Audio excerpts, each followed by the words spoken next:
Good morning. It is good to be with you again today. Good morning. फिर से आपके साथ मिलना बहुत ही अच्छा है। Today we're reading the last two chapters in the book of Colossians. आज हम कलोसियों की पत्र में से आखिरी 2 अध्याय को पढ़ रहे हैं।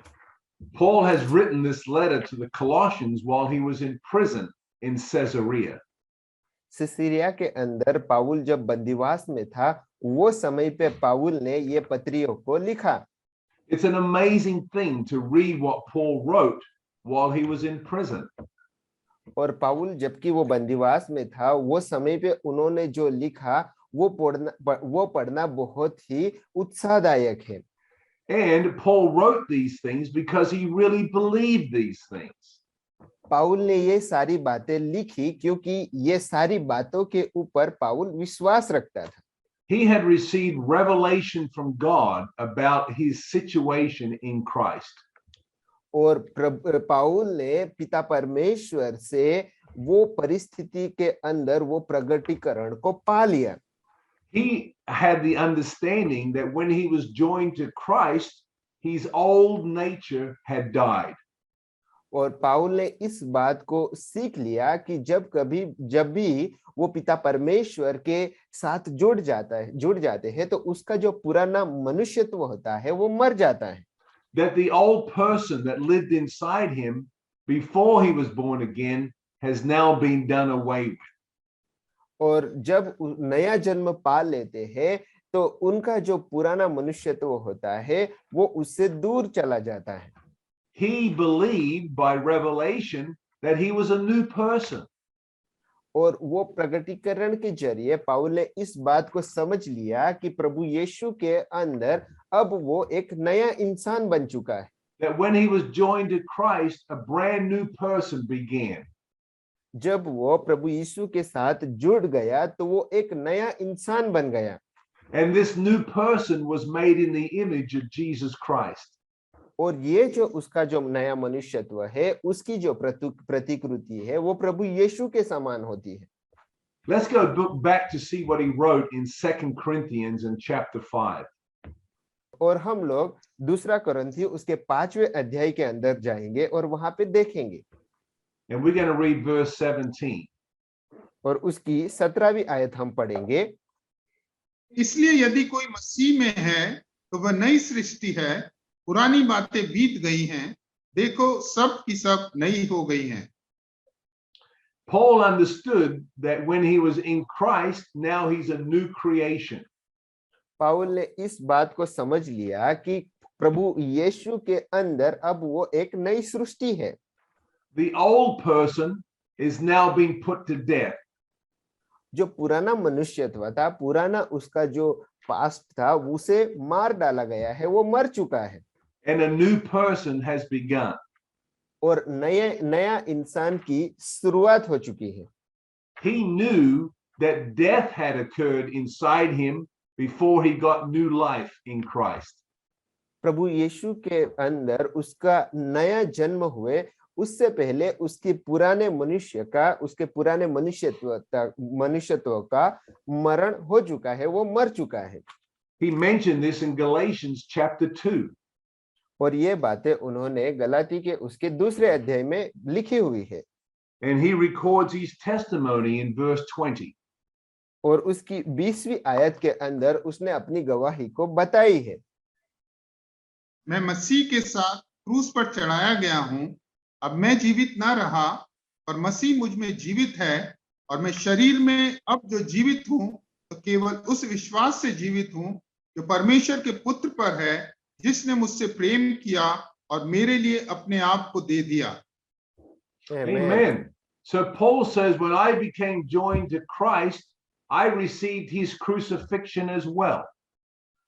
पाउल कहता है कि जब मैं ख्रिस्त के साथ प्रभु यीशु के साथ जुड़ गया तो उसका जो क्रूस पे मरण हुआ उसको भी मैंने पा लिया। His crucifixion was applied to the old man, the old nature. और जो प्रभु को जो क्रूस पे चढ़ाया गया था वो क्रूस को पाउल का जो पुराना मनुष्यत्व था उसके ऊपर लगाया गया। So my old nature died. इससे क्या होता है कि मेरा जो पुराना स्वभाव होता है वो मर चुका है and I'm a brand new creation. और उसके बाद मैं एक नई सृष्टि हूँ। My nature is now the nature of Christ. अब मेरा जो स्वभाव है वो प्रभु यीशु का जैसा स्वभाव है। One reason why he changed his name from Saul to Paul was to demonstrate this. और इसीलिए पाउल ने अपना नाम साउल से पाउल कर दिया ताकि ये प्रगटीकरण को वो समझा सके। And so everybody that is in Christ has also experienced the same death. और इसीलिए जो कोई भी प्रभु यीशु के अंदर है वो सारे लोगों ने वही जो क्रूस का मरण है उसका पुराने मनुष्यत्व के अंदर वो मरण को वो मृत्यु को महसूस किया है। This wasn't just Paul's testimony, this is also our testimony. और ये जो गवाही है ये गवाही सिर्फ पाउल की गवाही नहीं लेकिन ये गवाही हमारी भी है। And so when your old nature was put to death, now sin no longer can control you. और जब जो मरण है जो आपके पुराने मनुष्यत्व के ऊपर लगाया गया है इसीलिए पाप का अब से आपके ऊपर कोई अधिकार नहीं है। Paul also said this to the Colossians. और यही बातें पाउल ने कलीसियों की कलीसिया को भी कहा। Let's read chapter 2 and verse 20. और ये बातें हम कलोसियों की पत्री उसके 2 की 20वीं आयत में पढ़ेंगे। जबकि तुम मसीह के साथ संसार की आदि शिक्षा और से मर गए हो तो फिर क्यों उनके समान जो संसार में हैं जीवन बिताते हो? तुम ऐसी विधियों के वश में क्यों रहते हो? Amen. So Amen. Paul is also saying you died when you were joined together with Christ. पाउल यहाँ पे बता रहे हैं कि जब आप प्रभु यीशु के साथ जुड़े तो उसी समय मरण हुआ। And then you were raised with Christ. और उसके बाद प्रभु यीशु के साथ आप लोगों को उठाया गया। Everything that happened to Christ happened to you. जो कुछ भी प्रभु यीशु के साथ हुआ वो सारी बातें आपके साथ होती है। And I often illustrate this by putting my business card into a book. This is like us being placed into Christ. और ये बातें मैं हमेशा ही जो अपना कार्ड है उसको मैं अपने बाइबल के अंदर रखने के द्वारा समझाता हूँ। जैसे कि ये जो बिजनेस कार्ड है उसको मैं बाइबल के अंदर रखता हूँ। ये जो बिजनेस कार्ड है वो हम है और हम अपने आप को प्रभु यीशु के अंदर रखते हैं। So now everything that happens to this book also happens to this card because it's inside the book. और जो कुछ भी ये जो बुक है उसके साथ होता है वो ये कार्ड के साथ भी होता है क्योंकि ये कार्ड को ये बुक के अंदर रखा गया। So when Christ was raised up to sit at the Father's right hand, I am also sitting at the Father's right hand because I'm in Christ. और इसीलिए जब पिता परमेश्वर ने प्रभु यीशु को अपने दाहिने और स्वर्गीय स्थान में उठाया तो मुझे भी पिता परमेश्वर ने स्वर्गीय स्थानों में उठाया है क्योंकि मैं प्रभु यीशु के अंदर हूँ। Let's read chapter 3 and verse 1. हम 3 अध्याय की पहली आयत को हम पढ़ेंगे। अतः जब तुम मसीह के साथ जिलाए गए तो स्वर्गीय वस्तुओं की खोज में रहो जहां मसीह विद्यमान है परमेश्वर के दाहिनी ओर बैठा है। So Amen. you have been raised up with Christ. हाँ, अब हम लोगों को प्रभु यीशु के साथ उठाया गया है। You are also sitting with him in the heavenly places. आप लोगों को भी स्वर्गीय स्थानों में प्रभु यीशु के साथ बिठाया गया है। And so you have to think about those things. इसीलिए आपको भी उसी बातों के लिए सोचना चाहिए। Think about the authority and the power that you have in Christ. प्रभु यीशु के अंदर आपके पास वो अधिकार और सामर्थ्य है उसके बारे में आप सोचिए। Think about the fact that you are ruling and reigning with Christ.